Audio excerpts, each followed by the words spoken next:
Hi friends, welcome to ചെങ്ങായി vlog. ഇന്ന് നമ്മൾ പഠിക്കാൻ പോകുന്നത് 3ാം ക്ലാസ്സിലെ ഗണിതത്തിലെ രണ്ടാമത്തെ യൂണിറ്റായ സംഖ്യകൾ കൂട്ടുകാർ എന്ന പാഠഭാഗത്ത് നിന്നാണ്. അപ്പോൾ നമ്മൾ ഇതിനു മുമ്പ് 2 വീഡിയോസ് ആ പാഠഭാഗത്ത് നിന്ന് അപ്ലോഡ് ചെയ്തിട്ടുണ്ട്. അത് കാണാത്തവർ അതൊന്ന് കണ്ടു നോക്കൂ കേട്ടോ. ചാനൽ ആദ്യമായിട്ട് കാണുന്നവരാണെങ്കിൽ ഒന്ന് സബ്സ്ക്രൈബ് ചെയ്ത് സപ്പോർട്ട് ചെയ്യണേ. വീഡിയോയ്ക്ക് ലൈക്ക് നൽകാനും ഫ്രണ്ട്സിന് വീഡിയോ ഷെയർ ചെയ്ത് കൊടുക്കാനും മറക്കല്ലേ. നിങ്ങൾക്ക് ആവശ്യമായ 3ാം ക്ലാസ്സിലെ മറ്റു വീഡിയോസ് എല്ലാം സ്റ്റാൻഡേർഡ് 3 2024 എന്ന പ്ലേലിസ്റ്റ് നോക്കിയാൽ കിട്ടുന്നതാണ്. എന്നാൽ നമുക്ക് ക്ലാസ്സിലേക്ക് കടക്കാം. ആരോഗ്യ സർവേ, പേജ് നമ്പർ 23 ആരോഗ്യ സർവേ. ആരോഗ്യ സർവേ നടക്കുകയാണ്. വീട്ടു നമ്പർ ക്രമത്തിലാണ് സർവേ. അവർ മിൻഹയുടെ വീട്ടിലെത്തി. അവളുടെ വീട്ടു നമ്പർ 296 ആണ്. തുടർന്ന് സർവേ നടത്തിയ വീടുകളിൽ നമ്പർ ക്രമമായി എഴുതൂ. വീടുകൾക്ക് നിങ്ങൾക്ക് ഇഷ്ടമുള്ള നിറം കൊടുക്കൂ. അപ്പോൾ ഇവിടെ മിൻഹയുടെ വീട്ടിന് 296 ഇട്ടിട്ടുണ്ട്. അതിൻ്റെ മുമ്പത്തെ വീടിൻ്റെ നമ്പർ എത്രയും നോക്കൂ, 295. അപ്പോൾ 295, 296, 297, 298, 299, 300. 299 കഴിഞ്ഞാൽ 300, 301, 302, 303, 304, 305, 306, 307, 308, 309, 310. 9 കഴിഞ്ഞാൽ 10, 309 കഴിഞ്ഞാൽ 310, 311. ഇതുപോലെ നമ്പർ കൊടുക്കുക. ഇനി നിങ്ങൾ കളർ കൊടുത്തോളൂ. പെൻസിലിൻ്റെ വില. മിൻഹയുടെ അച്ഛൻ്റെ കമ്പനിയിൽ നിന്നും അനൈ ഒരു പെട്ടി പെൻസിൽ വാങ്ങി. 300 രൂപയാണ് വില. ഏതൊക്കെ രീതിയിലായിരിക്കും നോട്ടുകൾ കൊടുത്തത്? അപ്പോൾ ഇവിടെ 100 രൂപ, 20 രൂപ, 50 രൂപ, 10 രൂപ, 200 രൂപ, 500 രൂപ നോട്ടുകളും 5, 2, 1 കോയിനുകളും തന്നിട്ടുണ്ട്. അപ്പോൾ പലതരത്തിലും 300 രൂപയെ കണക്കാക്കാം. ഒരു 200ഉം ഒരു 100ഉം. ഞാൻ കണക്കാക്കിയ രീതിയിൽ നമുക്ക് 200 കൂട്ടണം 100 300 അല്ലേ.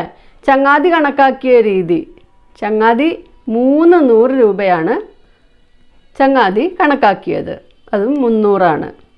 ഇനി അതല്ലാതെ 650 രൂപയാകാം, ഒരു 200 രൂപയും 250 രൂപയുമാകാം, അല്ലെങ്കിൽ 30 10 രൂപയാകാം. അങ്ങനെയൊക്കെ നമുക്ക് നോട്ടുകൾ കിട്ടാം.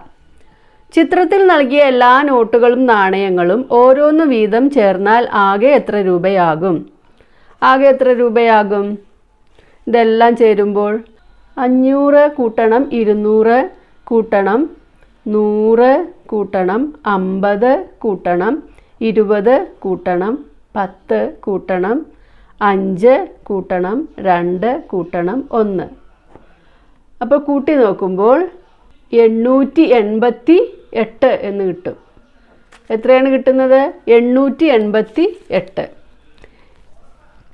ചിത്രത്തിൽ നൽകിയ എല്ലാ നോട്ടുകളും നാണയങ്ങളും ഓരോന്ന് വീതം ചേർന്നാൽ എത്ര രൂപയാകും?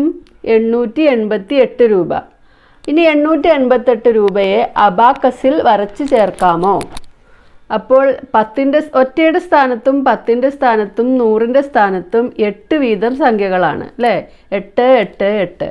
അപ്പോൾ അബാക്കസിൻ്റെ ഒന്നുകളുടെ സ്ഥാനത്ത് 8 ഒന്നുകളും 10കളുടെ സ്ഥാനത്ത് 8 10കളും 100ൻ്റെ സ്ഥാനത്ത് 8 100കളും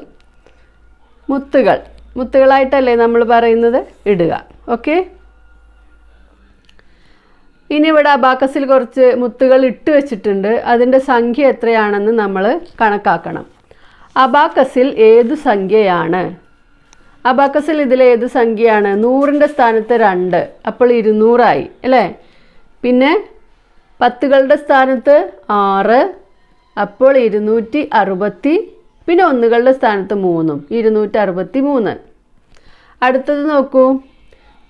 100 10 1 തന്നിട്ടുണ്ട്. സംഖ്യ എത്രയാണ്? അബാക്കസിൽ മുഴുവൻ മുത്തുകളും ഇട്ടിട്ടില്ല. ഇതിൽ വേണ്ടത് ഈ ചിത്രത്തിൽ സംഖ്യ 764 ആകും വിധം മുത്തുകൾ വരയ്ക്കുക. 764, 700, 700. അപ്പോൾ 7 മുത്തുകൾ 100ൻ്റെ സ്ഥാനത്ത് വേണം. ഇവിടെ 3 ഉള്ളൂ. അപ്പോൾ 4 മുത്തുകൾ കൂടി അവിടെ ചേർക്കണം.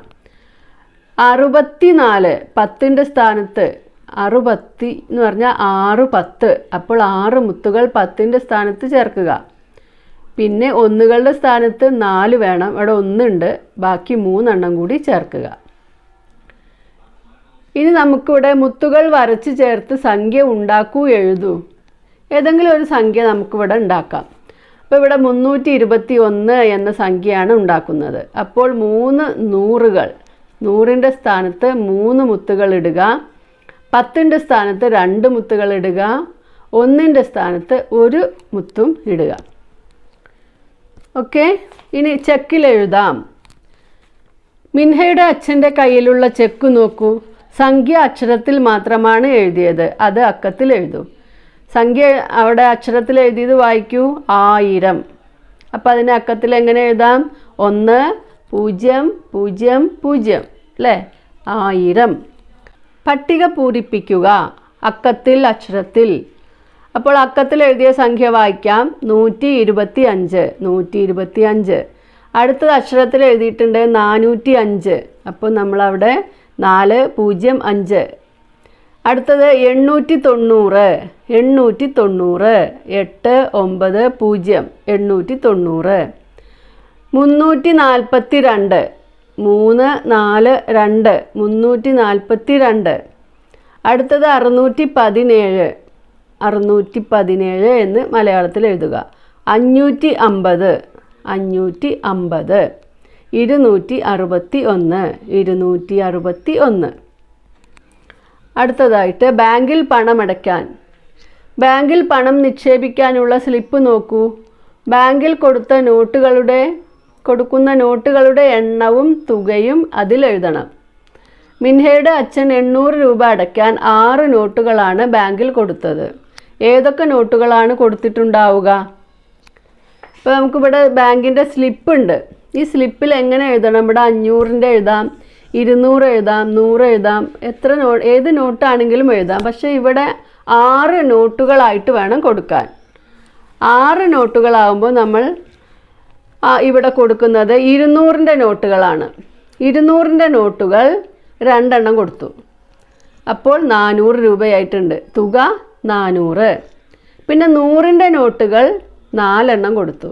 നമ്മൾ നോട്ടുകളുടെ എണ്ണം ആദ്യം കണക്കാക്കുകയാണ്. 2ഉം 4ഉം 6. 100ൻ്റെ നോട്ട് 4 എണ്ണം കൊടുക്കുമ്പോൾ അതും 400 രൂപയാണ്. അപ്പോൾ 400ഉം 400ഉം 800 രൂപ. അപ്പോൾ നോട്ടുകൾ 6 എണ്ണമായി, 800 രൂപയുമായി. അടുത്തത് നോട്ടുകളുടെ എണ്ണം എന്ന പ്രവർത്തനമാണ്. എൻ്റെ കൈവശം 370 രൂപ ബാക്കിയുണ്ട്. ഇതിലെ അക്കങ്ങളുടെ തുകയ്ക്ക് തുല്യമായ എണ്ണം നോട്ടുകളാണ് ഉള്ളത്. ഏതൊക്കെ നോട്ടുകൾ എത്ര വീതം ഉണ്ടാകും? ഇതൊരു കുസൃതി പോലെ നിങ്ങളോട് ചോദിക്കുകയാണ്. 370 രൂപ ബാക്കിയുണ്ട്.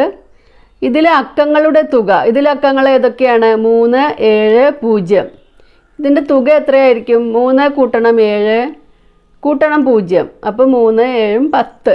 അതായത് 10 നോട്ടുകളാണ് ഉണ്ടാവുക. മനസ്സിലായില്ലേ? അക്കങ്ങളുടെ തുക 10 ആണ്. അപ്പോൾ 10 നോട്ടുകൾ ഉണ്ടാകും. ആകെയുള്ള പൈസ 370 രൂപയാണ്. അപ്പോൾ നമുക്കിവിടെ 300 രൂപ എടുക്കാം. 300ആയി അല്ലേ? ഇനി നമുക്ക് 10 നോട്ടുകൾ വേണമല്ലോ. അപ്പോൾ 7 10 കൂടി എടുക്കുക. അപ്പോൾ 70 രൂപ. 370. അപ്പോൾ 3 100 രൂപയും 7 10 രൂപയും ചേർന്നാൽ നോട്ടുകളുടെ എണ്ണം 10ആയി. തുക 370മായി. ഇനി തുക 10 എന്ന കണക്ക് നോക്കൂ. 109 എന്ന സംഖ്യയിലെ അക്കങ്ങളുടെ തുക എത്രയാണ്? 1 കൂട്ടണം 0 കൂട്ടണം 9 സമം 10. 118 എന്ന സംഖ്യയിലെ അക്കങ്ങളുടെ തുക എത്രയാണ്? 118ൽ 1 കൂട്ടണം 1 കൂട്ടണം 8. 1 1 2 8 10. ഇനി മറ്റൊരു സംഖ്യ 127. 127ൻ്റെ അക്കങ്ങളുടെ തുക എത്രയെന്ന് നോക്കൂ. 1 കൂട്ടണം 2 കൂട്ടണം 7. 1 2 3 7 10. അപ്പോൾ ഈ 3 എണ്ണത്തിൻ്റെയും സംഖ്യകളുടെ തുക 10 ആണ്. അപ്പോൾ എല്ലാവർക്കും നമ്മുടെ ക്ലാസ് നന്നായിട്ട് മനസ്സിലായിട്ടുണ്ടാവുമെന്ന് വിചാരിക്കുന്നു. നന്നായിട്ട് പഠിക്കുക. അടുത്ത വീഡിയോയുമായിട്ട് ഉടനെ കാണാം. Thanks for watching.